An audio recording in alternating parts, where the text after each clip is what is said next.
Saya baru dapatkan kemarin, ada seorang muslim di Amerika, dia tinggal di sebuah pemukiman di Amerika itu, yang di situ banyak geng-geng penjahat, orang-orang yang berkulit hitam yang tiap hari memerkosa, membunuh orang, saling perang. Tapi dia nggak bisa apa-apa karena memang dia tinggal di wilayah situ bersama dengan orang tuanya. Tapi karena orang tuanya mendidiknya Islam, dia pakai jilbab. Setiap hari dia harus melewati gang-gang orang-orang ini. Jadi dia berusaha supaya tiba di rumah sebelum terbenam matahari. Karena kalau sudah malam, sudah gelap, sudah kumpul tuh geng-geng semua di situ. Ringkas cerita adalah cerita kisah nyatanya. Muslimah ini pulang dari kampusnya agak malam pada satu hari. Sudah gelap, dia nggak punya pilihan, harus melewati gang-gang yang penuh dengan orang-orang jahat ini. Dia bilang, saya waktu mau lewatin gang itu menuju ke apartemen saya, rumah susun orang tua saya, ada satu perempuan di depan saya, kelihatannya bukan muslimah, tidak tutup aurat, lagi lewat juga di gang situ. Tiba-tiba saya lihat dengan mata saya dikeroyokin oleh laki-laki itu, dipegangin, ditarik dengan paksa, dimasukkan ke dalam sebuah tempat dan terdengar suara teriak-teriak, kemungkinan diperkosa. Dan mereka sudah punya tim. Jadi yang narik ke dalam itu beberapa orang, nanti diperkosa, yang lainnya berdiri di depan gang seakan-akan tidak terjadi apa-apa. Nanti mereka gantian memerkosa orang, hampir tiap hari pekerjaan begitu.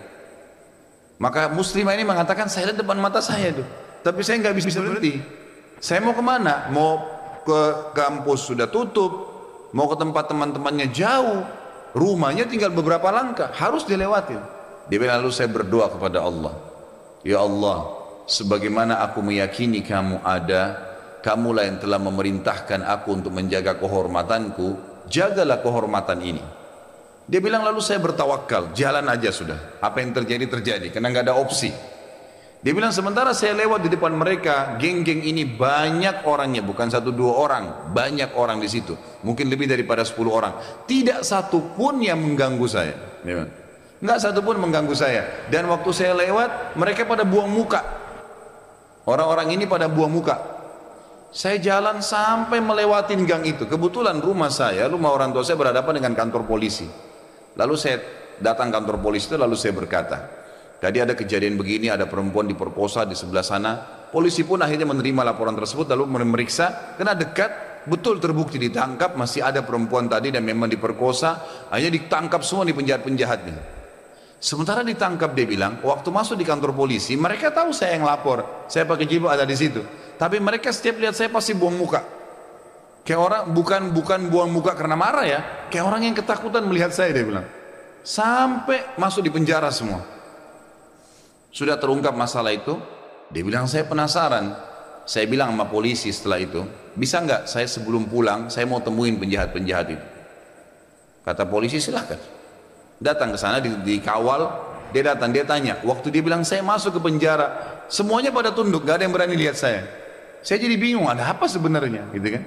Saya seorang wanita cuma pakai jilbab, ini penjahat-penjahat terkenal tiap hari perkosa orang, tiap hari bunuh orang, gak ada yang ditakutin, gitu kan? Maka saya bertanya, saya mau tanya, saya yang ngelaporin kalian, gitu kan?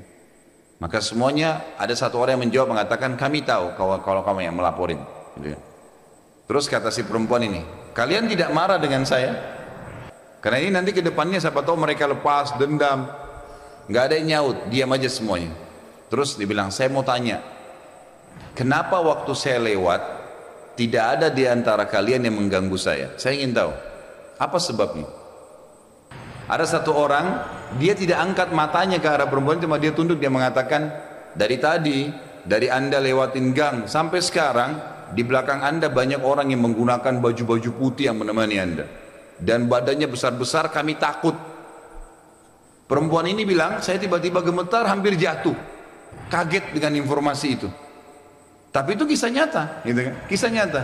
Dia bilang pun, kalau begitu baiklah, dia keluar, lalu dia ceritakan kepada keluarganya. Tapi apa yang kita ambil pelajaran dari kisah ini? Keyakinan kepada Allah subhanahu wa ta'ala mendatangkan pertolongan yang memang tidak masuk di akal manusia, tidak masuk di akal manusia, nggak bisa, susah untuk dihubungkan itu.